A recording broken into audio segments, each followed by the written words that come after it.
Donc on va effectivement enchaîner directement avec la table ronde, la session sur l'alimentation, qui va être présentée et animée par Céline Lenné d'Alim Avenir et qui anime aussi le dispositif Vigie Alimentation à Futurible.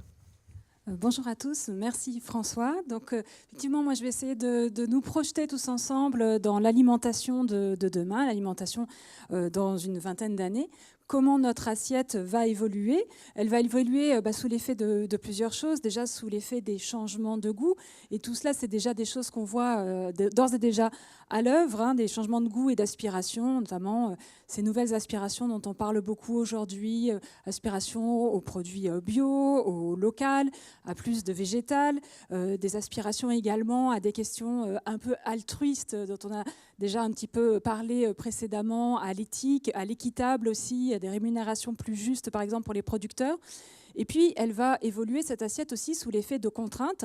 De même, nous en avons déjà parlé de ces nombreuses contraintes qui vont peser notamment sur la production, que ce soit sur les terres cultivables, sur les ressources disponibles, les ressources bien sûr en sol, mais également en eau, sur la biodiversité, etc. Donc, ça sera une des premières questions que nous allons évoquer, ces changements de comportement, en mettant l'accent sur peut-être l'évolution la plus significative qui aura, disons, les conséquences les plus importante, qui est ce qu'on peut appeler une certaine végétalisation de notre alimentation, ou basculement, disons, du côté des protéines animales vers les protéines végétales, jusqu'où cela peut aller. Est-ce que ce sera un basculement progressif? Est-ce que ça sera un basculement complet? Ce sont les questions qu'on pourra se poser. Mais c'est pas seulement donc l'alimentation de demain, c'est pas seulement le contenu de l'assiette, c'est aussi avec qui on va manger, comment, c'est aussi tout ce qui entoure l'alimentation qui est un fait social véritablement total. Et donc la question se pose de savoir si on va continuer par exemple à manger en famille, avec des amis, si la convivialité va rester importante, ou au contraire, est-ce qu'on va manger de plus en plus seul ou bien en faisant autre chose. Alors quelques points de repère hein, pour se situer, pour voir un peu des ordres de grandeur de la situation actuelle. Aujourd'hui, en France, qui est quand même un cas particulier, on a un certain modèle alimentaire français dont on est particulièrement fier et qui a été classé à l'UNESCO. Eh bien, derrière les dernières enquêtes nous montrent qu'on mange encore à des heures fixes, hein, à peu près fixes, plutôt ensemble, en tout cas pour ce qui est des repas du soir, ils sont plutôt majoritairement pris en famille, même très majoritairement. Et il n'y a pas tellement de changements, c'est 8 Français sur 10 qui mangent en famille le soir, et donc à des heures relativement fixes, même si en même temps, on voit que les repas se simplifient, se raccourcissent, et qu'on a aussi le phénomène du snacking, qui est un phénomène au départ dans les pays anglo-saxons, qui commence à arriver en France. Et encore une fois, pour avoir un petit ordre de grandeur, on est à peu près aujourd'hui à un cinquième des prises alimentaires en France qui correspondent à ce qu'on appelle du snacking, donc entre les repas, hors repas. Et bien entendu, on est encore très très loin du modèle, par exemple, américain, où ça représente maintenant la moitié des prises alimentaires. Mais c'est en évolution, c'est en croissance, donc ça peut peser peut-être une menace, représenter une menace sur notre fameux modèle alimentaire. Des questions qui se posent aussi sur l'origine des aliments. D'où viendront ces aliments dans notre assiette? Est-ce qu'ils viendront du bout du monde, comme c'est quand même assez le cas aujourd'hui? Ou bien est-ce qu'ils viendront de ma région? Est-ce qu'on va assister à une certaine relocalisation également de la production? Encore une fois, pour avoir des ordres de grandeur aujourd'hui, même si on a beaucoup parlé ces dernières années des circuits courts, par exemple, et même si c'est très difficile de les quantifier, on serait plutôt autour de 8% aujourd'hui des approvisionnements alimentaires, quand plus de 70% de nos achats passent encore par des supermarchés ou des hypermarchés. Il faut garder ça présent à l'esprit. Et puis enfin, une dernière question, c'est comment ces aliments seront transformés, seront fabriqués, puisque là encore, on est majoritairement aujourd'hui dans une alimentation transformée à plus de 70% de ce que nous mangeons. Donc toute la question est de savoir s'il y aura aussi des nouvelles technologies de transformation qui vont correspondre à ces contraintes croissantes dont on a déjà parlé. Donc ce sont des choses qui sont déjà à l'œuvre, des tendances qu'on va parfois qualifier d'émergentes, mais qui sont en progression. Il faut noter aussi une très forte accélération des transformations en cours, et ça c'est vraiment le cœur de l'étude Vigie Alimentation que Futurible a publié récemment sur ce sujet. Dans tous ces domaines, hein, que ce soit de la production, de la transformation, de la distribution, il y a vraiment des évolutions qui sont de plus en plus rapides, et j'ajouterais, sans qu'on ne va pas forcément s'y étendre aujourd'hui, mais que ce sont des transformations qu'on voit également dans les pays émergents ou dans les pays en développement. Donc ce ne sont pas seulement des phénomènes de bobos parisiens, ce sont vraiment des choses qu'on retrouve un peu partout dans le monde. Donc on va discuter de tous ces sujets avec 3 intervenants qui sont à la fois des experts du système alimentaire et également des acteurs. Je vais les présenter chacun à leur tour. Donc on va avoir d'abord l'intervention de Véronique Pardo, qui est de formation anthropologue, qui s'intéresse au comportement alimentaire et qui est responsable de l'OCHA, qui est l'Observatoire CNIEL des habitudes alimentaires. Et la CNIEL, c'est l'interprofession laitière. Et Véronique coordonne notamment des recherches, mène des enquêtes, donc pour vraiment essayer de mesurer ces évolutions de comportement de consommation de manière sérieuse et objective, ce qui fait souvent défaut malheureusement aujourd'hui sur des questions qui sont, vous verrez, des questions qui peuvent être un peu sensibles et aussi un peu d'actualité, même un petit peu moins que les gilets jaunes, mais toujours sous les feux de l'actualité quand même. Donc elle va nous parler justement de cette question notamment de la végétalisation et des nouvelles attentes des consommateurs par rapport aux filières animales et comment ces filières animales peuvent aussi y répondre. Je te passe la parole, Véronique.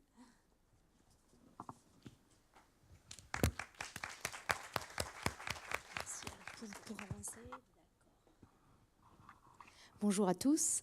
À vrai dire, Céline nous a vraiment restreint à 5 diapos, donc je vais répondre à la question. Alors je vais essayer parce que cette question, elle est complexe et elle est extrêmement intéressante. On vous l'a posée à vous. En 2040, la majorité des Européens auront-ils supprimé ou réduit les nourritures d'origine animale dans leur alimentation? Alors, vous y avez répondu, je dirais, assez massivement par un oui, ce qui n'est pas étonnant, on en parlera après, vu la représentation en termes de CSP, d'origine socio-professionnelle et d'origine, on va dire, géographique de la population ici réunie. Dit autrement, les résultats étaient attendus. Mais ces résultats, ils ne sont pas seulement le reflet de classes socio-professionnelles et de lieux aujourd'hui. On voit quelque chose de beaucoup plus massif. Alors, je vais rester non pas sur les tendances monde, parce que, en fait, en parlant avec Céline, c'était vraiment une espèce de prospective sur les futurs où on mettait un petit peu la France au centre. Donc, je vais être un petit peu centrée sur ce qui se passe aujourd'hui chez nous. Mais en tous les cas, ce qui est intéressant, c'est que je vais partir de ce qui se passe aujourd'hui pour essayer d'aller vers 2040, mais il faut quand même revenir un petit peu en arrière avant d'aller vers le futur. Il faut savoir que, oui, bien évidemment, aujourd'hui, on assiste, ou du moins, vous êtes aussi les acteurs et vous répondez positivement quand on dit est-ce que les produits de protéines, les protéines animales, donc les nourritures d'origine animale vont baisser dans l'alimentation? Baisser, diminuer certainement, disparaître, je ne le pense pas. Je vais vous expliquer pourquoi à divers niveaux. Et ce qui est intéressant, c'est que sur cette question, il y a énormément de variables qui entrent en jeu.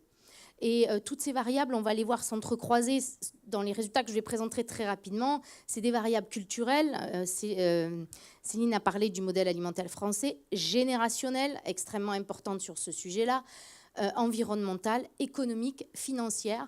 Je fais la distinction entre économique et financière parce que économique, je vous reparlerai du prix et de l'organisation des filières. Financière, je vous reparlerai de la financiarisation de ce marché-là avec la food tech. Donc, ce qui est intéressant de voir aujourd'hui, si on fait un focus, une sorte de photo sur ce que les consommateurs attendent aujourd'hui, alors c'est extrêmement... c'est une photographie, mais c'est une photographie qui s'appuie sur plusieurs enquêtes, dont Enquête Alim menée avec le Crédoc et plusieurs autres travaux plutôt qualitatifs et plusieurs post-doc, etc. Et en fait, ce qui est intéressant de voir, c'est que les consommateurs aujourd'hui ont des attentes à la fois globales et différenciées en fonction de leur alimentation. Et j'ai différencié alimentation et filière, même si vous allez voir, il y a de grands domaines qui se recoupent. Si je ne lis pas ce qu'il y a écrit là, mais si j'explique au global, on voit monter certaines grandes préoccupations autour de plusieurs grands thèmes. Le respect.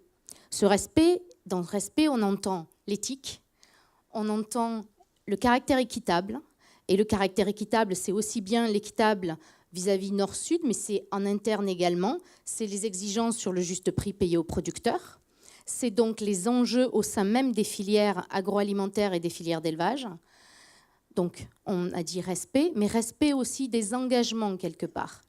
Il est intéressant de voir que la crise qui a le plus impacté les consommateurs ces dernières années, c'est cette fameuse crise chez Findus, qu'on a appelée crise de la viande de cheval dans les lasagnes, des lasagnes sur lesquelles il y avait écrit viande de bœuf.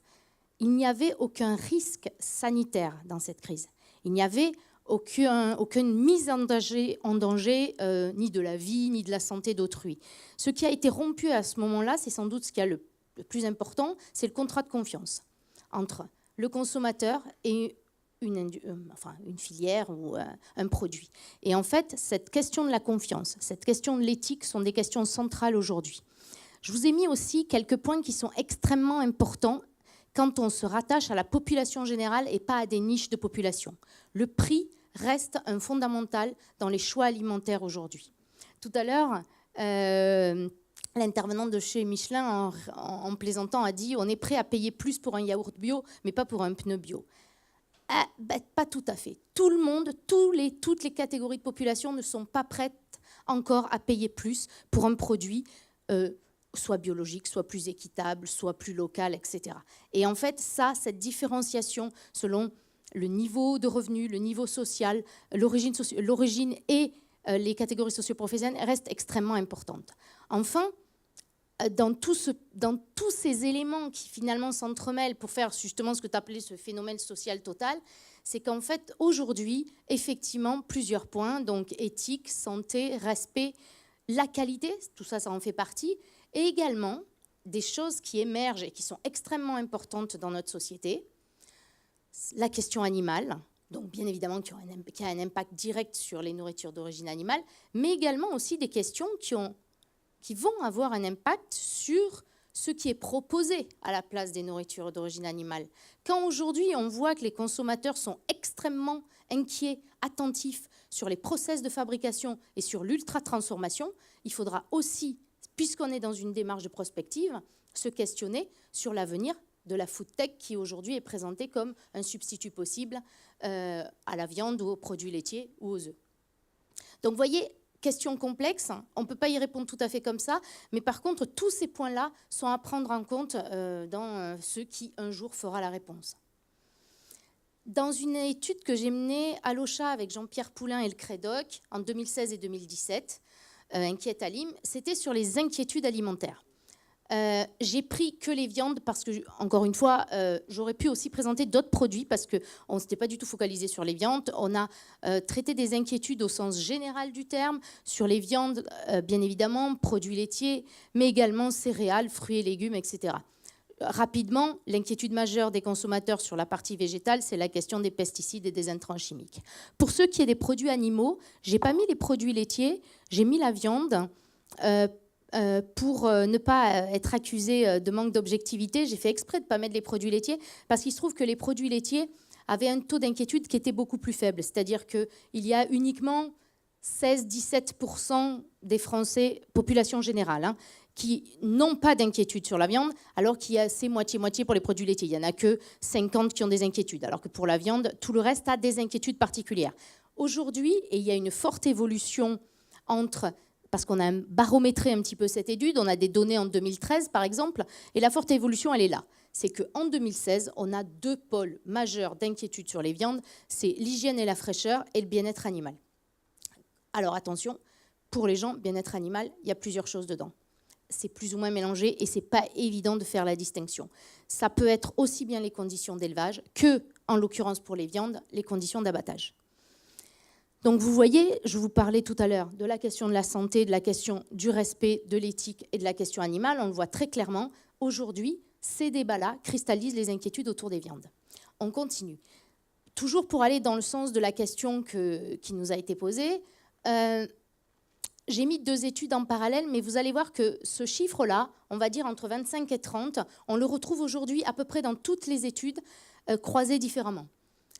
En 2015, en fait, c'est CCAF 2016, 23% des Français disent avoir limité, pas supprimé, limité leur consommation de viande. Autre étude, 2018, très récente, les conditions de vie, donc même source, CREDOC, mais enquête online. Ça a un impact.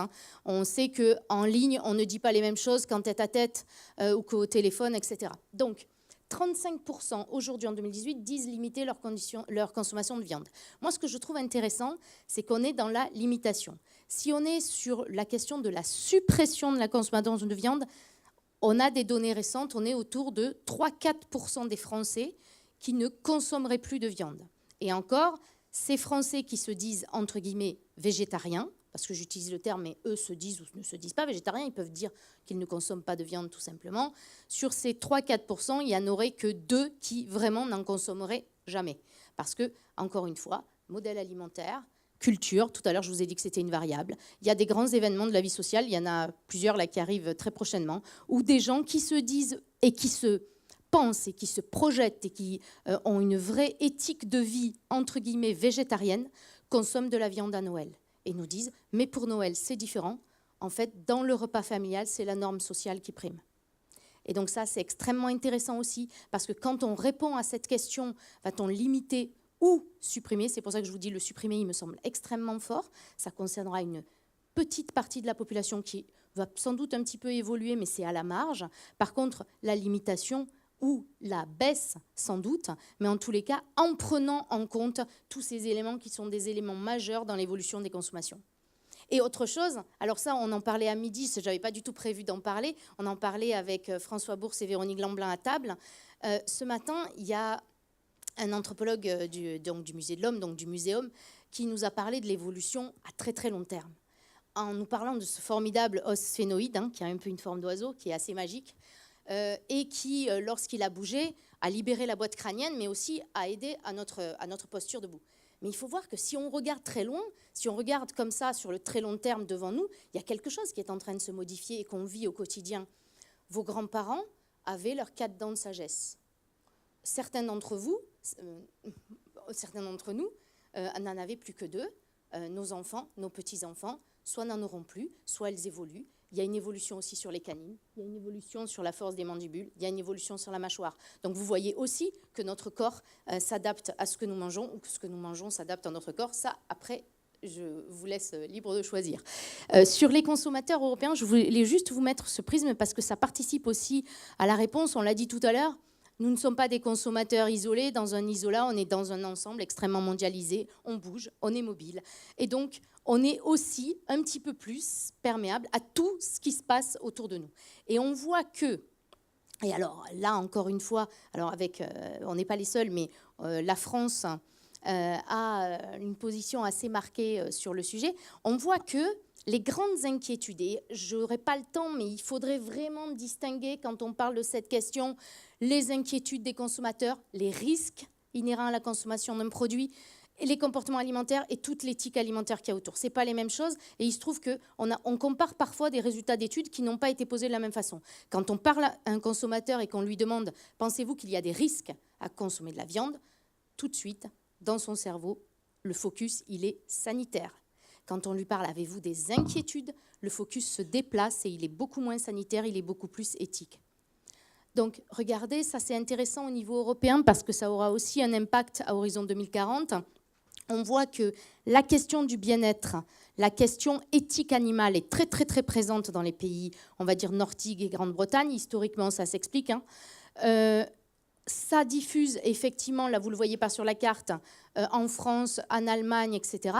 Mais on voit aussi que la majorité des pays sont plus, aujourd'hui, inquiets des résidus de pesticides, des intrants chimiques.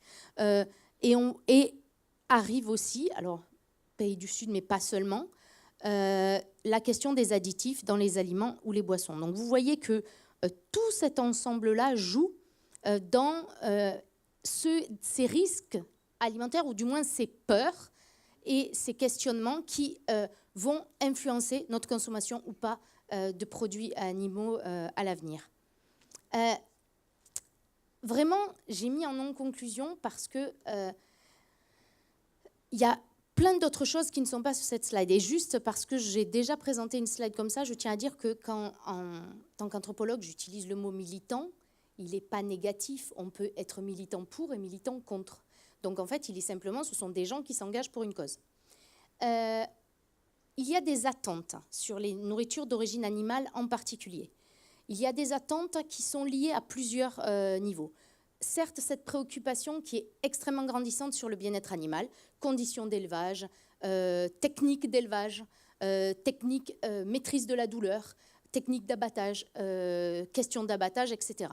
Il y a aussi, entre là-dedans, des questions de santé, c'est-à-dire avec ce questionnement, est-ce que consommer des protéines animales aujourd'hui contribue à ma bonne santé ou pas? Ces questions-là, elles se mélangent dans l'esprit du consommateur. Il y a aussi, et qui rentre aussi en ligne de compte, ce besoin d'information, de réassurance et de proximité qui sont extrêmement présents et qui restent.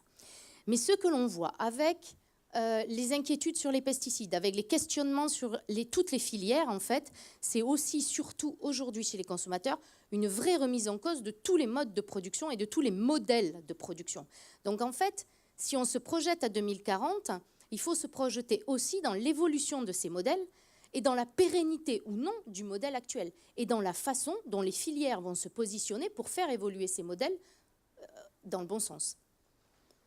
Bien évidemment, il y a autre chose, c'est que, je vous ai parlé tout à l'heure, c'était un petit peu de la provoque, mais c'est vrai, tous ici qui avons répondu à l'enquête avons un profil sociologique qui est quand même assez resserré comparé à la population globale. Donc attention, lire toujours ces chiffres en se disant et comment on se positionne sur les nourritures d'origine animale ailleurs, plus proche par exemple des milieux d'élevage, avec moins de revenus, etc., etc. Ça, c'est extrêmement important et ça aura une influence réelle. Après, je pense qu'il faut aussi revenir sur un point majeur qui est l'effet générationnel. J'ai parlé des millennials. Il faut voir que les millennials, les 15-25 ans, et encore, c'est sur les 15-20 ans qu'on voit des choses bouger. Et là aussi, bien évidemment, ce serait trop simple si ça allait dans le même sens. Ce sont des consommateurs bien évidemment hyper connectés, ça vous le savez, qui sont extrêmement influencés et influençables, et qui sont influencés par tout. Finalement, tout le monde digital qui fonctionne comme ça. Ces sujets de diminution ou d'arrêt de la consommation de la viande sont extrêmement présents sur Internet. Et donc, c'est une génération qui se sent extrêmement concernée. En plus, c'est une génération qui est dans vraiment une posture d'éthicisation de tous les domaines de la société. C'est-à-dire que l'éthique est vraiment fondamentale. Donc, en fait, c'est une génération sur laquelle il faut avoir aujourd'hui un regard parce que c'est eux qui vont nous dire, bien évidemment, comment ça va se passer. Mais paradoxalement, c'est la génération qui est la plus impliquée sur la question animale. C'est la génération sur laquelle, et encore une fois, si on prend des études qui ont porté sur les grandes écoles, il y a le plus de végétariens ou de véganes. Par exemple, AgroParisTech cette année, c'était 25% d'étudiants, 25% d'étudiants végétariens en première année. AgroParisTech Paris, donc c'est Paris. Mais les autres écoles d'ingénieurs sont au même niveau. Donc c'est intéressant aussi. Idem pour les écoles vétérinaires. On a tout un monde qui se dégage là quand même. Les écoles vétérinaires, c'est quand même extrêmement important quand on parle de filière animale après. Mais ce qui est quand même intéressant, c'est que si on prend le dernier baromètre Crédoc, on s'aperçoit qu'une des rares catégories de la population en France où la consommation de viande augmente, ce sont les très jeunes. Parce qu'en fait, alors qu'ils sont dans une posture plutôt d'évitement, ils consomment plus de viande qui sont des viandes qui ne ressemblent pas à des viandes. Et ils consomment plus de viande dans le cadre des burgers, des kebabs, des tacos et de tout un tas d'aliments transformés où la viande s'est éloignée de l'animal. Mais c'est quand même de la viande. Et il y a à la base une filière animale. Enfin, et je voulais un petit peu finir là-dessus, il faut voir que la France a certes un modèle alimentaire particulier, des mangeurs qui sont, mais globalement, tous les mangeurs sont attachés à leur culture alimentaire. Je pense qu'il ne faut pas sur ça focaliser à la France. Le monde est constitué de cultures alimentaires extrêmement diverses et ces cultures alimentaires ont en général des ancrages très forts. Une des particularités du modèle alimentaire français, c'est qu'il y a quand même une grande complémentarité végétale-animale.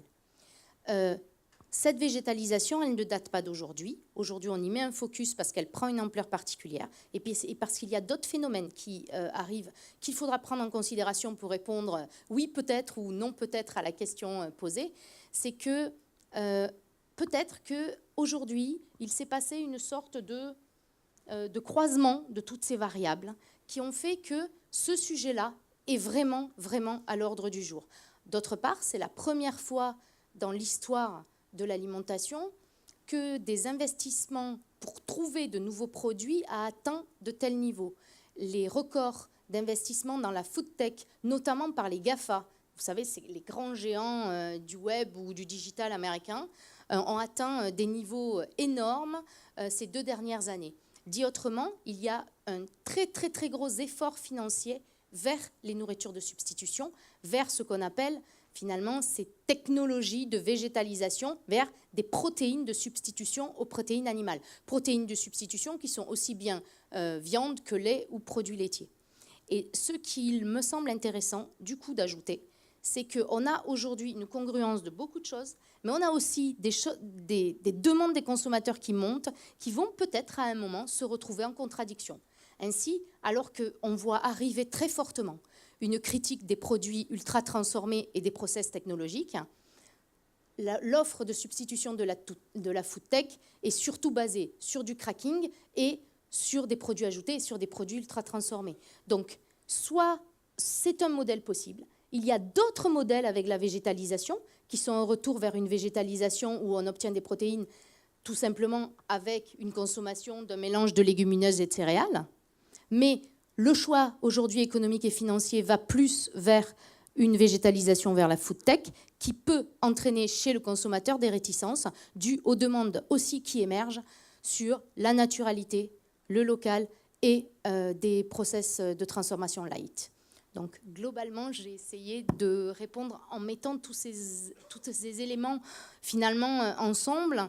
Donc vous voyez, c'est pas évident et en plus, bien évidemment, juste pour me contredire, parce que ça aurait été trop rigolo de finir sur une note totalement claire, c'est que tout à l'heure, j'ai commencé en vous disant, vous avez répondu à la question, mais nous sommes globalement une population située, CSP homogène, lieu d'habitation assez homogène, etc. Oui, et sauf que ça, c'était vrai, et c'est vrai, ça reste vrai, mais c'est en train de bouger, et on voit que la rupture, ou du moins la coupure sur les questions alimentaires, sur l'éthique animale, sur les choix d'alimentation rural-urbain sont en train de s'estomper. Et on voit aussi qu'on peut très bien vivre à la campagne et ne pas du tout être proche des lieux de production de ces aliments et être un citadin extrêmement informé, très très au fait de l'origine et de la localisation de son alimentation. Donc vous voyez, c'est extrêmement complexe et c'est toutes ces questions qui rentrent en ligne de compte pour répondre à la question. Merci beaucoup, Véronique. Merci beaucoup de cet éclairage, de ce partage de données aussi, de données vraiment de très très bonne qualité, de très grand intérêt. Et on voit bien qu'il y a déjà quelques scénarios qui se dégagent, hein, même si on ne rentre pas vraiment dans un exercice de prospective, c'est plus un aperçu.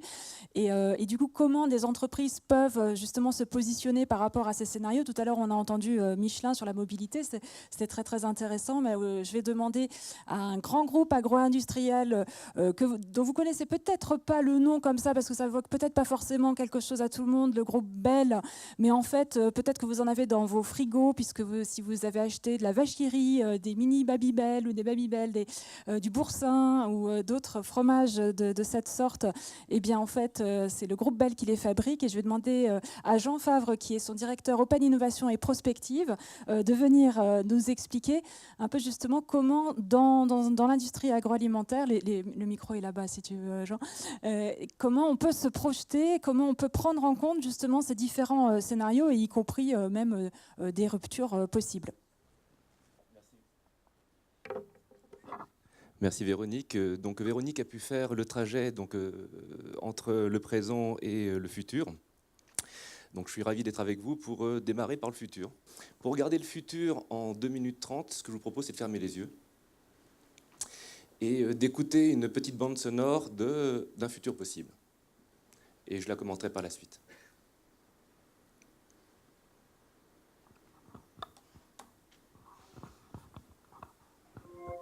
Bonjour Anaïs.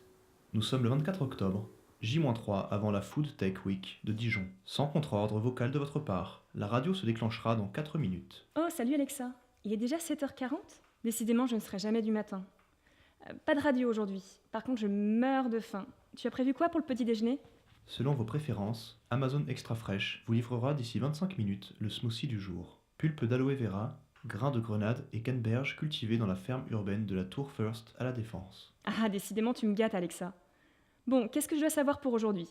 La température extérieure est de 11 degrés intramuros et de 14 degrés dans l'ensemble du Grand Paris. En raison de la baisse de température extérieure, le risque de carence en vitamine D, dans votre cas, est évalué à 4. Le risque de baisse d'énergie est évalué à 2. Pas bon signe. J'aurais bien besoin d'un petit encart en fin d'après-midi. C'est toujours le moment où j'ai une baisse de régime. Nous recommandons un snack boulette à base de noix de macadamia pour faciliter la digestion, ajout panaché, mûre et myrtille. Les fruits rouges ont un effet revigorant en période froide. Zeste de pamplemousse pour détoxifier l'estomac. Va pour la boulette snack, mais pas le pamplemousse. Je déteste ça. Ça me rappelle trop ma grande-tante qui me forçait à en manger. Bien noté Anaïs. Le pamplemousse sera supprimé des émo-aliments dans l'onglet préférences de votre profil. Vendu.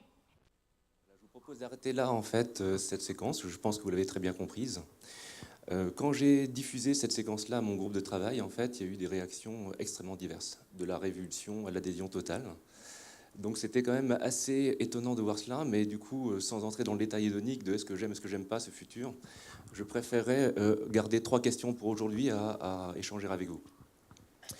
La première, c'est peut-être l'interdépendance de l'alimentation avec toutes les autres technologies et les autres secteurs d'activité.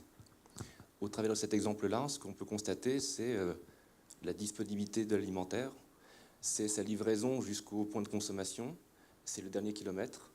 C'est aussi là, finalement, l'interaction, l'interdépendance avec les autres secteurs d'activité, qu'elle concerne aussi bien les nouvelles technologies, l'intelligence artificielle, la personnalisation, que les modes de production elles-mêmes, et qui révolutionnent également la chaîne de valeur de la production alimentaire. Ça, c'est le premier point. Le second point, c'est que, est-ce que ce futur, tel qu'il est décrit dans cette audience, est un futur souhaitable d'un point de vue environnemental, d'un point de vue impact environnemental?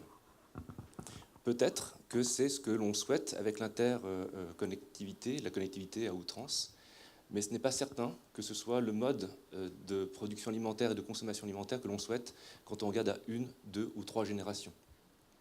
Peut-être le deuxième point d'échange. Et enfin, le dernier point d'échange, c'est que peut-être que pour la première fois de notre histoire, on va être dans une contrainte de ressources et qui ne soit pas une contrainte conjoncturelle, mais structurelle. Et ça nous oblige à repenser tout le modèle où il n'y a pas le secteur d'activité qui ne le pense pas de façon totalement différente. Alors, du coup, je vais peut-être ne pas m'étendre sur cet exemple-là qui est un des possibles futurs, qui n'est peut-être pas le plus probable quand on se projette à 20 ans ou 40 ans, mais c'est celui dont on va vivre rassemblement à horizon des 5 à 10 prochaines années. Ce que je voudrais faire, si j'y arrive, voilà, c'est de le remettre en perspective du World Economic Forum, qui a eu un excellent rapport qui a été fait l'année dernière et qui présentait en fait 4 scénarios possibles pour le futur alimentaire et qui était présenté sur cette matrice à 2 entrées. Une entrée qui était le shift finalement de la consommation des ressources. Est-ce que cette ressource alimentaire allait être dispendieuse, à savoir nourriture non saine, production non sustainable et une gâche alimentaire extrêmement forte telle qu'on le vit aujourd'hui? Ou est-ce qu'au contraire, dans l'autre axe, qui est l'axe horizontal, on allait être parcimonieux dans l'utilisation de nos ressources pour les produire, pour les mettre à disposition et pour la consommation humaine? L'autre axe, la verticale, était finalement le degré d'ouverture. Donc ce degré d'ouverture reflète 3-4 activités. Le degré d'ouverture des pays entre eux, des régions du monde entre elles, pour le libre-échange, pour la mise à disposition des technologies, des compétences, des matières, des ressources et des hommes. Et en fonction de ces 2 axes, est-ce qu'on est plus ou moins ouvert, est-ce qu'on est plus ou moins dispendieux dans l'utilisation de ces ressources, ça nous donne 4 matrices. Et ces 4 matrices, en fait, étaient 4 scénarios possibles. Alors je pense qu'à l'heure d'aujourd'hui, ces 4 scénarios possibles ne sont pas uniques. Je pense qu'ils vont certainement cohabiter. Mais ça va être de notre devoir à tous, quelque part, dans cette contrainte de ressources, d'agir de façon concertée entre les besoins des consommateurs d'un côté, la nécessité d'avoir une industrie alimentaire qui soit aussi la plus performante possible, parce que sa vocation initiale, même si elle a pu être perdue à certains endroits, est malgré tout de nourrir sainement le monde. Et donc ces 4 scénarios-là, si je repositionne le scénario d'Alexa, il est probablement entre les deux. Donc une hyperconnexion, un monde ouvert où quelque part les industries et technologies seront entrecroisées, mais je ne sais pas encore si ce scénario-là sera dans un mode dispendieux ou économe. Ce sera l'activité en fait des industries, des consommateurs, de nous tous, qui le détermineront. Mais encore une fois, c'est peut-être la première fois de notre histoire que nous allons travailler dans un schéma où les ressources vont être contraintes. Monde passionnant. Pas marrant, mais peut-être passionnant. Donc les 4 scénarios en fait, qui étaient proposés par le World Economic Forum l'année dernière étaient donc un monde ouvert où il y avait la mise à disposition des ressources, des compétences, où quelque part on partageait la valeur, donc c'était le cadran du haut à droite, et où on était dans un schéma économe en efficacité en ressources. Et là aussi, les nouvelles technologies peuvent nous aider considérablement pour optimiser cette production, optimiser les rendements et optimiser leur utilisation, la mise à disposition pour les consommateurs. Cette même technologie est aussi de l'autre côté, du côté dispendieux, lorsqu'il s'agit de tout connecter et d'être avec la 3e consommation mondiale d'électricité uniquement au travers de l'utilisation des serveurs et des mails. Donc tout dépend de la façon dont on va utiliser les ressources à l'avenir. Alors pourquoi c'est important en fait de se projeter à cet horizon de temps-là pour un industriel comme Bell, mais comme beaucoup d'autres? C'est pour faire 3 choses. C'est que il y a cette efficacité qui devient un enjeu majeur, hein, et ce n'est pas uniquement quelque part pour faire plus de valeur ajoutée, et les industriels sont là pour ça et pour faire des ventes, et c'est normal, mais c'est aussi parce qu'il doit y avoir une prise de conscience que le monde dans lequel on va vivre va être différent, que l'on doit obligatoirement s'intéresser à, je dirais, le healthy au cube, le healthy en termes de nutrition, le healthy par rapport à l'environnement et le healthy par rapport à une filière de production et un enjeu en fait différent sur la mise à disponibilité, la mise à disposition des différentes denrées alimentaires au niveau monde. Alors, du coup, qu'est-ce que ça veut dire pour un industriel comme Bell ou comme d'autres? C'est qu'il faut profiter en fait de cette convergence qui est extrêmement forte aujourd'hui, qui parfois doit être explicité avec beaucoup de pédagogie, c'est de mettre en résonance ce qui existe aujourd'hui, la nécessité impérative de faire différemment, premier point, et la demande des consommateurs d'aller vers quelque chose, comme Véronique le disait, de beaucoup plus équitable, de beaucoup plus durable et de beaucoup plus nutritionnel et sain. C'est peut-être là aussi une des premières fois où cette convergence existe extrêmement forte entre la demande des consommateurs et qui est grandissante et la nécessité au niveau environnemental, l'impact environnemental de la production alimentaire. Alors c'est ce que je pense tout le monde doit chercher à faire, hein, donc c'est-à-dire tenir compte de cette situation et de ces contraintes-là, de façon à pouvoir agir différemment, pouvoir anticiper les scénarios. Donc le World Economic Forum est un des exemples de l'élaboration de ces scénarios, mais en tout cas de pouvoir s'y insérer de façon à avoir un impact sociétal, un impact durable, et comme le disait la personne de Michelin tout à l'heure, en fait, ça va devenir indispensable.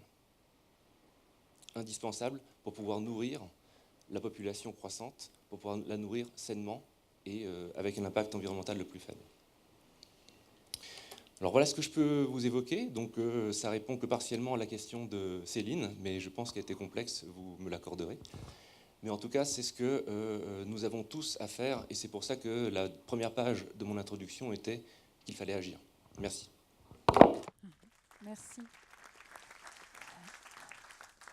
Merci beaucoup, Jean. On y reviendra tout à l'heure. J'espère qu'on aura encore un peu de temps. Je vais tout de suite passer la parole à Damien Conaré, qui est secrétaire général de la chaire UNESCO Alimentation du Monde, qui est à Montpellier et qui fait beaucoup de choses très intéressantes, hein, notamment des recherches-actions, de la formation, également du dialogue sciences-société avec des colloques et des séminaires qui sont passionnants et que vous pouvez aussi revoir en ligne quand vous ne pouvez pas vous déplacer à Montpellier. Donc ça vaut vraiment la peine de regarder le calendrier.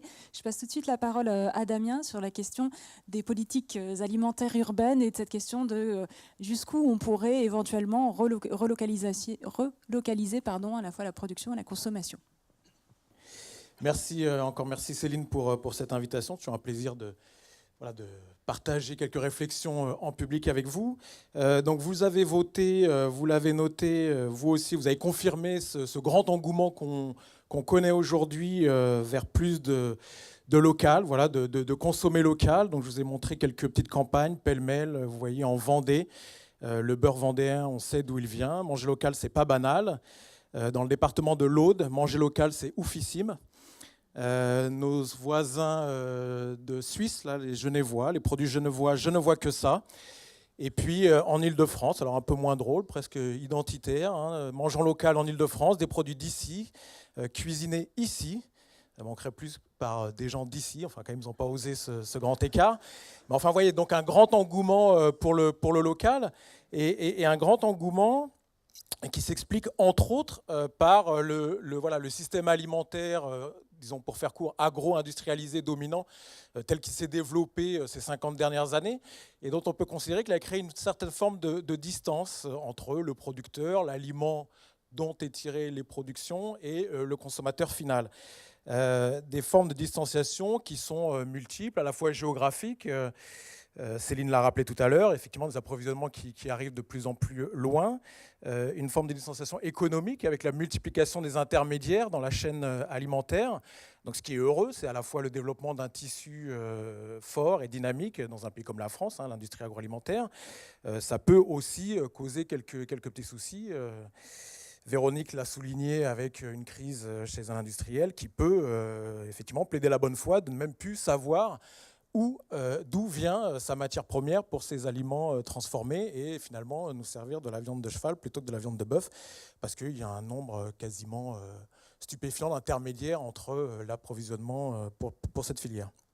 Également des formes politiques de distanciation où le citoyen peut avoir le sentiment que le système alimentaire, voilà, on a pu prise dessus, il est finalement gouverné par des grandes multinationales qui font du lobbying à tous les étages.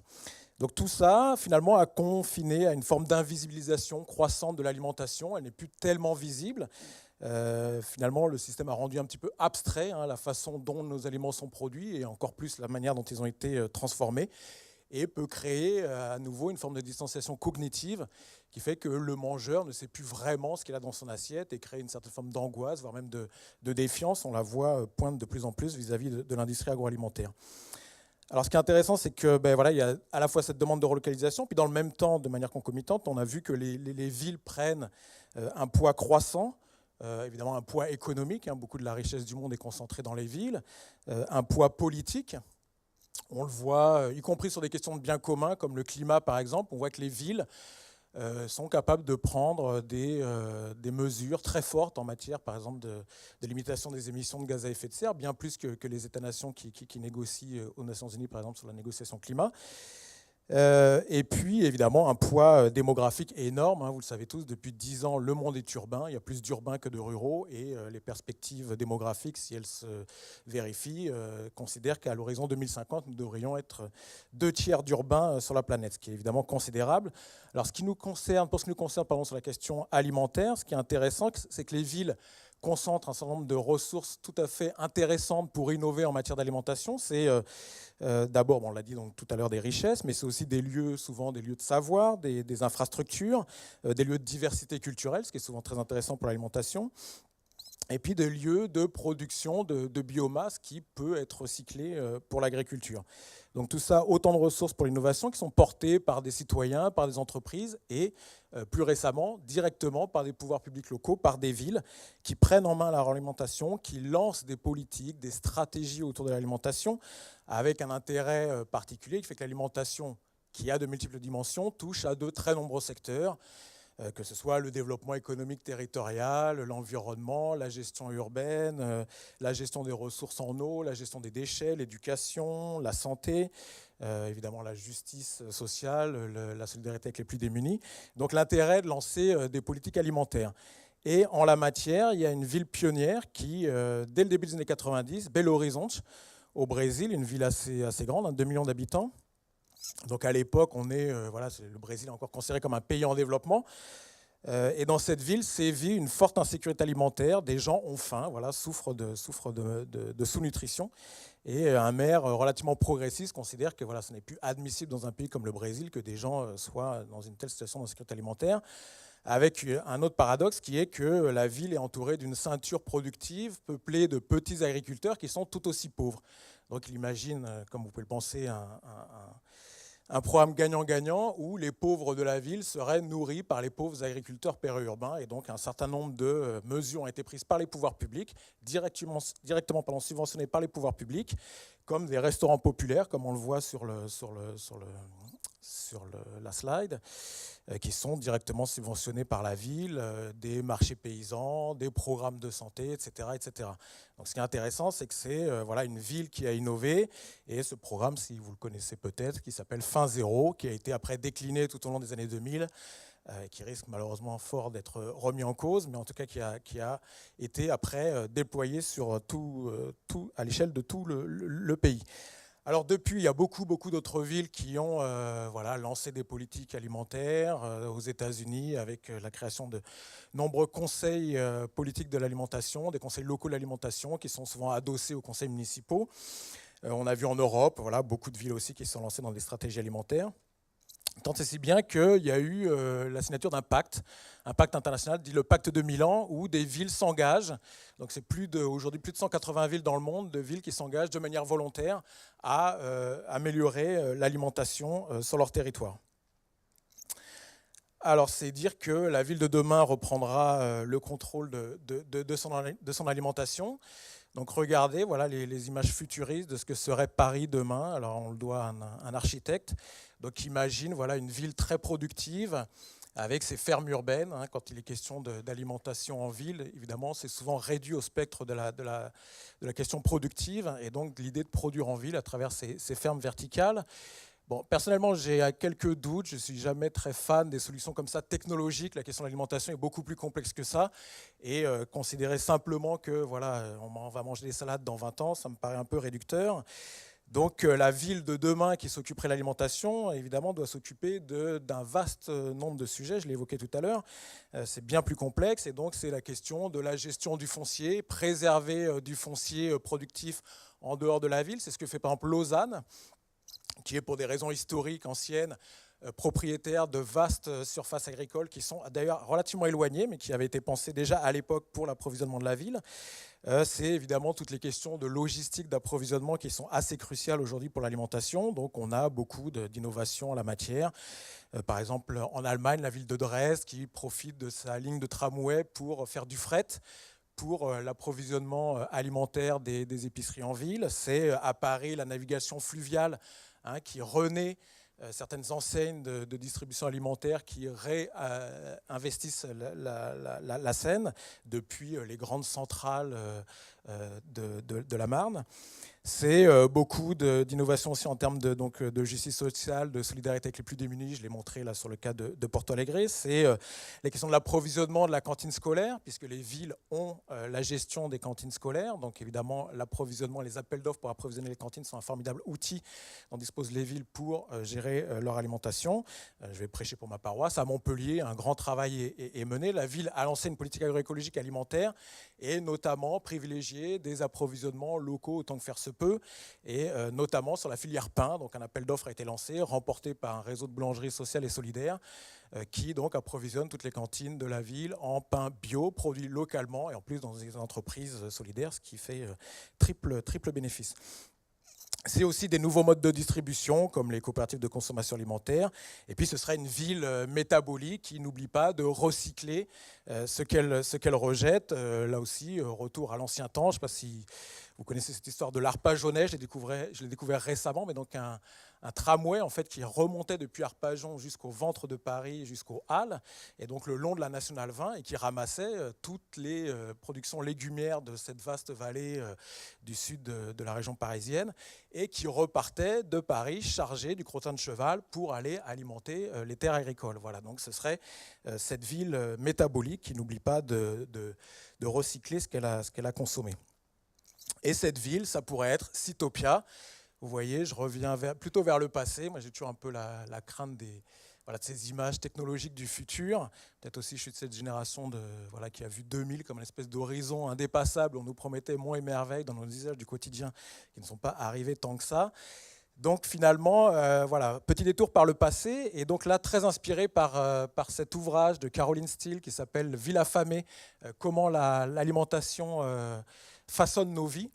Et Caroline Steele, en fait, c'est une architecte anglaise et qui en avait un petit peu assez de travailler sur le bâtiment, sur des objets inanimés et qui se demandait qu'est-ce qui finalement fait usage de la ville, qu'est-ce qui fait la ville.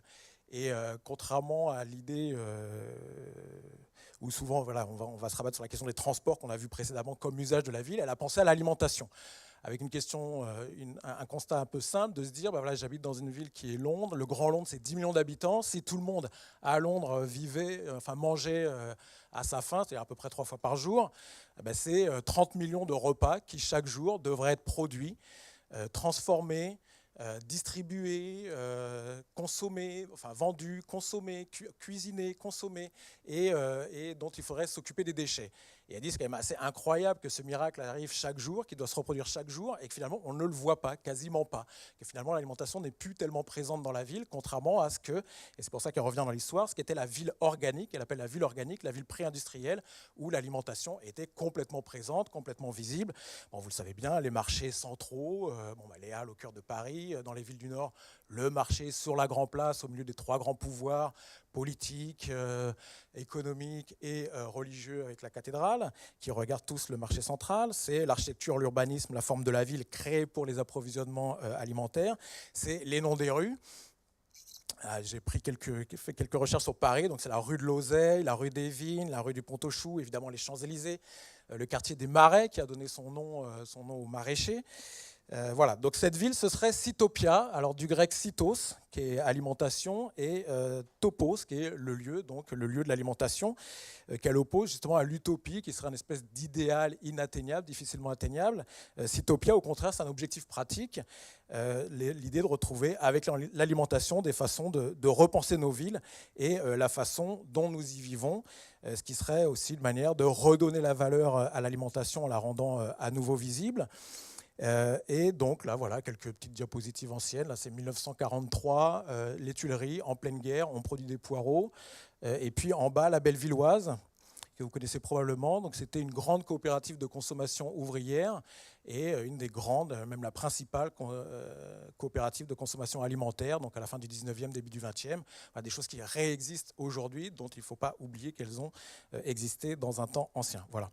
Donc cette ville cytopique, dont elle considère aussi qu'elle peut s'approvisionner proche dans son hinterland nourricier, mais aussi au lointain, comme nous l'avons toujours fait. Si on se rappelle ce que nous écrit Braudel sur le Moyen-Âge, c'est ces cités-États, soit du nord de l'Europe ou de la Méditerranée, Valence, Florence, Venise, qui s'approvisionnaient au loin pour, par exemple, les céréales qui venaient de Sicile ou d'Afrique du Nord pour leur population. Voilà, donc une petite réclame que je me permets, mais d'autant plus facilement qu'il est disponible gratuitement en ligne, cet ouvrage, donc n'hésitez pas. Merci beaucoup, Damien. Merci. On voit que non seulement l'avenir peut résider dans le local, mais aussi que des pistes d'avenir peuvent être trouvées dans le passé. On l'avait vu tout à l'heure aussi pour les transports. Donc je voulais peut-être garder quelques minutes pour réagir sur les résultats de l'enquête, si ça peut être envoyé en régie, les résultats de l'enquête sur la question de l'alimentation, les résultats, pour voir justement ce que les participants, comme l'avait dit Véronique, que nous ne sommes pas... Les participants ne sont pas bien sûr représentatifs c'est pas un échantillon représentatif de la population française, mais ce qui est intéressant, c'est de voir un peu les idées qui peuvent être aussi dans l'air, parce que je crois que les réponses, c'est pas seulement parfois ce que vous pensez probable, mais aussi ce que vous souhaitez ou vous ne souhaitez pas. Donc là aussi, on lit des aspirations ou des craintes. Donc je voulais montrer ces résultats. Déjà, Véronique l'avait un petit peu spoilé sur le fait que la majorité pensait effectivement qu'on allait, si ce n'est supprimer, du moins réduire fortement la consommation de produits d'origine animale. Donc une majorité, ce qui rejoint aussi le fait, plutôt l'aspect flexitarisme dont Véronique disait que c'était le plus important par rapport à plutôt des phénomènes d'éviction complète. Par contre, je trouve c'est aussi intéressant de voir les commentaires et de voir qu'il y a peut-être des distinctions à faire selon les produits d'origine animale. Je voulais faire réagir Véronique là-dessus. Est-ce que c'est effectivement tous les produits d'origine animale, c'est-à-dire le lait, les œufs, la viande, ou est-ce qu'on ne peut pas faire des distinctions dans les produits qui vont être le plus réduits ou qui devront être le plus réduits? Qu'est-ce que tu en penses, Véronique? Ta question porte sur la distinction selon les produits d'origine animale, en fait. Voilà, c'est ça. Est-ce qu'on peut les mettre tous dans le même panier ou est-ce qu'il n'y a pas lieu de différencier un petit peu? Si on y répond de façon générale, c'est gênant de différencier parce que c'est vrai qu'aujourd'hui, les discours autour de l'éthique animale ou de la question animale concernent à peu près toutes les filières animales. Donc si on répond globalement, c'est vrai que c'est compliqué de les différencier. Par contre, si on répond simplement sur l'aspect alimentaire, ce qu'on voit en tout cas dans les études, c'est qu'aujourd'hui, la viande, notamment la viande rouge, alors c'est compliqué aussi de dire viande rouge parce que selon les pays, par exemple, le porc est inclus dans la viande rouge ou pas, mais on va s'en tenir à notre perception de la viande rouge pour... voilà. Donc aujourd'hui, la viande rouge est plus impactée. C'est vrai que ces dernières années, la consommation de viande dite blanche en France a moins été impactée que la viande rouge. Aujourd'hui, on a quand même un phénomène plus global et sur les remises en cause sur le plan des pratiques d'élevage, aujourd'hui, le secteur des volailles est plus impacté, par exemple, que le secteur bovin-viande, puisqu'on parle de viande rouge en l'occurrence. Donc ça, c'est un premier point. Sur les produits laitiers, le lait que vous buvez, le lait liquide en fait, il y a effectivement une baisse, mais qui est une baisse un petit peu plus structurelle en fait, qui court depuis pas mal d'années et qui se confirme, mais qui ne touche pas en fait les enfants, mais qui touche plutôt les adultes et les adolescents. Par contre, et alors ça c'est intéressant aussi, un produit d'origine animale auquel les Français sont extrêmement attachés et sur lequel, par exemple, quand ils se disent prêts à supprimer la viande, à devenir végétarien, ou quand on leur demande s'ils sont prêts, par exemple, c'est le fromage. Ah, il fallait pas le dire. Ah je voulais faire deviner. D'accord, je croyais que tu voulais que je le dise. Donc en fait, ça c'est assez étonnant. Et on a par exemple, j'ai lu récemment par exemple un travail sur les expatriés, donc français, notamment en Asie. On a fait un événement à Singapour récemment avec l'OCHA. Et ce qui était assez intéressant, c'est que ces expats, en gros, mangeaient pour le coup extrêmement local. C'est-à-dire qu'en fait, ils s'étaient habitués à une alimentation très, très diversifiée, plus asiatique, etc. Et le produit sur lequel ils revenaient et qu'ils cherchaient et sur lequel ils se rattachaient et ils plaçaient quelque chose en termes de goût, en termes d'identité, etc., c'était le fromage. Et c'est vrai qu'on le voit dans les pratiques de consommation encore aujourd'hui. Donc en fait, non, tous les produits animaux ne sont pas impactés de la même façon. Par contre, sur tous les produits animaux, on a le même type d'inquiétude, à plus ou moins forte, mais ces inquiétudes existent. Et je veux rebondir sur le dernier verbatim, sur les émissions, parce que je n'avais pas vu les verbatims avant en fait, sur les émissions de gaz à effet de serre. Donc il porte clairement sur la question environnementale et sur l'impact de l'élevage sur le climat et l'environnement.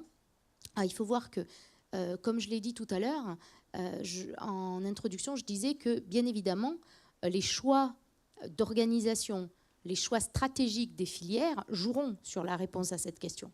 Et je crois qu'aujourd'hui, les filières animales ont parfaitement compris que c'était le problème majeur. Et il y a plusieurs...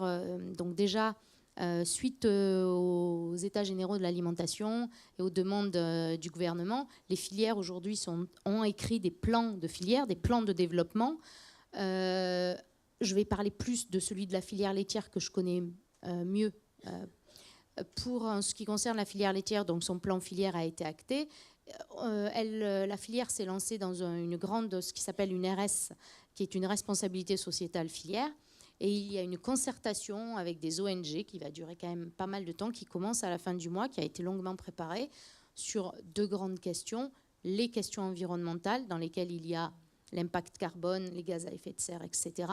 Et sur les questions de bien-être animal. Donc, c'est des ONG et associations qui travaillent sur ces deux domaines. Et il faut voir que ça fait quand même déjà quelques années que la filière s'engage sur les questions, notamment du carbone, avec tout le réseau des fermes bas carbone et la projection du développement à l'ensemble des fermes françaises dans un pas de temps assez court, d'ici 2025. Et également, c'est des engagements qui ont largement... aussi dépasser le cadre des impacts à effet de serre, mais également sur les questions de la biodiversité, le stockage carbone des prairies, etc. Il y a des projets de recherche qui sont en cours, aussi bien dans les instituts de recherche qu'au département scientifique de l'interprofession laitière. Donc ces questions-là, bien évidemment, vont impacter et la façon dont ça va être traité au sein des filières en termes stratégiques, économiques et mise en place sur le terrain, ça va bien sûr impacter sur cette question. Oui, c'était peut-être pas très connu, donc ça valait la peine de le dire. Je vais passer très rapidement aux autres résultats de l'enquête. Alors sur ce fameux modèle alimentaire français, là vous ne pensez pas, majoritairement vous ne pensez pas qu'il va être remis en cause et qu'on va aller plutôt vers le modèle anglo-saxon, mais encore une fois, est-ce que c'est ce que vous ne souhaitez pas ou est-ce que vous pensez vraiment pas que ça évoluera de cette façon-là? En tout cas, ce que je disais tout à l'heure, c'est que le snacking se développe quand même à côté de ces repas. Et ce snacking, ça peut être aussi une opportunité pour beaucoup d'industriels qui sont en train de chercher aussi des sources d'innovation. Donc, Jean Favre, je voulais vous faire réagir aussi là-dessus. Est-ce que quand on est un industriel et qu'on voit ces évolutions de consommation, on peut être tenté justement de s'en saisir, mais comment s'en saisir sans pour autant accélérer le phénomène qu'on appelle parfois de déstructuration des repas? Belle intervient déjà sur le snacking, puisque c'est quelque part les fromages en portion qu'il délivre. Je pense qu'au-delà de cette question de déstructuration du repas, c'est est-ce qu'on est capable de produire aux consommateurs une alimentation saine, et est-ce que les produits que l'on commercialise sont également avec cet équilibre alimentaire nécessaire. Aujourd'hui, je pense que c'est pas un jugement de valeur, est-ce que c'est bien ou pas. Je pense que c'est à chaque concitoyen à travers le monde de pouvoir se saisir de ces questions-là par rapport à ce qu'il a envie de faire. Et cette tendance-là émerge, donc voilà. Mais c'est par contre une responsabilité de pouvoir produire les aliments qui sont nécessaires de la façon la plus saine possible en termes de production, de qualité de la nutrition et aussi de services associés. Je pense que c'est ça qu'il faut imaginer, et aussi notamment sa partie emballage. Et oui, ça c'est un sujet qui monte, on n'en a pas parlé jusqu'ici, mais c'est un sujet très très important qui monte. Emballage et gâches alimentaires qui vont avec. Je pense qu'aujourd'hui, une grosse partie de la résolution d'un certain nombre de problèmes, notamment, est liée à la gâche alimentaire. Et c'est ça, en fait, ce sur quoi il faut s'intéresser également. Au-delà, je pense, d'une discussion sur est-ce qu'il faut ou est-ce qu'il ne faut pas déstructurer, c'est juste une tendance et c'est le consommateur qui choisira. Mais par contre, de s'assurer que ce qu'on lui propose, ce qu'on lui donne, ce qu'on lui offre, doit être nutritionnellement sain, d'un point de vue impact environnemental le plus faible possible, mais aussi que quelque part, on s'intéresse à la gâche et à l'emballage. Merci. Et les deux dernières questions sur les produits locaux. Donc vous pensez, là c'est plutôt partagé, disons qu'on va effectivement privilégier des produits locaux et réduire la consommation de produits importés. Évidemment, encore une fois, il faut distinguer selon les produits, des produits qu'on peut produire chez nous ou pas. Et puis sur la dernière question, qui est un sujet aussi qui monte dans l'actualité, c'est les histoires de taxes sur les produits selon justement leur composition nutritionnelle, qui existe déjà. Il y a la taxe soda pour les boissons, et dans d'autres pays, il y a des taxes sur les produits trop salés, trop gras ou trop sucrés. Et puis aussi peut-être l'idée d'une taxe carbone en fonction de la distance parcourue. Alors ça peut paraître un petit peu utopique ou irréaliste. Pourtant on voit que là, dans vos réponses, c'est quelque chose que vous semblez plutôt appeler de vos voeux. Alors j'ai envie de faire réagir Damien là-dessus. Est-ce que c'est une idée, la taxe carbone, pour relocaliser les produits? Est-ce que c'est une bonne idée ou pas? Une bonne idée, je ne sais pas, c'en est une. Moi, je suis toujours un peu dubitatif par rapport à ces mesures comme ça, protectionnistes. C'est-à-dire qu'on accepte l'inverse. C'est-à-dire qu'on accepte aussi, nous, France, grande puissance agro-exportatrice, la première en Europe, du coup, d'être taxés aussi dans d'autres endroits. Donc déjà, ça suppose la réciprocité. Je ne sais pas si c'est sous-entendu dans toutes les réponses que tout le monde accepte l'idée que, effectivement, notre industrie agroalimentaire subisse les conséquences de taxation dans d'autres pays. Bon, ça, c'est il y a une peut-être d'autres chose. outils, du coup, d'autres outils fiscaux ou autres pour... Absolument, oui. Et puis, alors du coup, l'autre aussi question, c'est de se dire, alors dans ce cas-là, si on taxe carbone, alors pourquoi pas aussi taxer sur de non-respect de normes sociales ou d'autres types ou de normes environnementales autres dans les modes de production. Et là, ça pourrait nous concerner aussi localement. C'est-à-dire que c'est pas parce que c'est produit localement que c'est forcément vertueux d'un point de vue social ou environnemental. Alors après, il y avait effectivement sur la question précédente du local, avec cette idée un peu des rêves d'autonomie. Il y a des villes qui ont développé effectivement des prospectives et qui peut être autonome à un horizon. Donc Rennes l'avait fait. Donc Rennes se trouvait effectivement dans une région particulièrement productive. Donc c'était un horizon tout à fait imaginable. Nous, on s'amuse à le faire à Montpellier, donc on est autonome à 5000% en vin. Après, pour être... C'est déjà une bonne chose. C'est déjà une bonne chose, ouais, mais alors c'est presque un peu trop.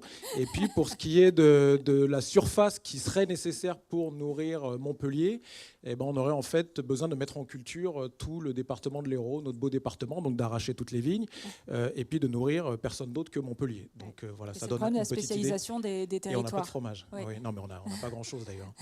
Donc, l'autonomie, c'est pour dire aussi que voilà, pas un cette objectif. idée d'autonomie, et puis est-ce qu'elle est même d'ailleurs souhaitable d'un point de vue purement culturel. Véronique disait tout à l'heure, voilà, on partage en commun dans le monde des cultures alimentaires, on n'est pas les seuls à avoir des riches cultures alimentaires, et c'est quand même un plaisir de mangeur aussi de partager, de rentrer en résonance avec d'autres cultures alimentaires dans le monde, et sans compter des produits que nous ne sommes pas capables de produire, nous, ici. Oui. Tout à fait, merci, un peu de bon sens. Merci beaucoup, on va terminer sur cette session. Merci à tous les trois pour ces différents éclairages.